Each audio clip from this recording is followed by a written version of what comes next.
髮冷知識，頭髮使唔使搽防曬噶？唔使啊，唔使。答案係唔使嘅。都應該要防曬嘅，因為啲晒真係唔使。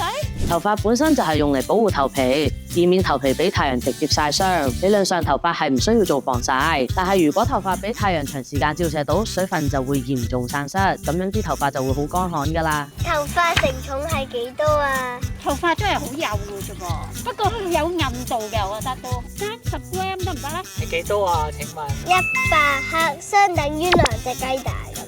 雞蛋2隻咁咯。健康嘅頭髮先得嘅。電髮啊，整壞咗啲頭髮就脆弱就唔得噶啦，係咪咁啊？一條健康嘅頭髮大概可以承重到100克嘅重量，就等於2隻雞蛋。如果將一個人嘅所有頭髮加埋，就可以承重到5至8噸嘅重量。每日要甩幾多條頭髮先係正常10條，100條，大約起碼100幾條嘅。 ？100條以內係啱嘅。哇，我好接近啊！每日100條以內都叫正常嘅數目。一條頭髮嘅壽命係幾多啊？有冇1個月、3個月，我估有100日啩，半年。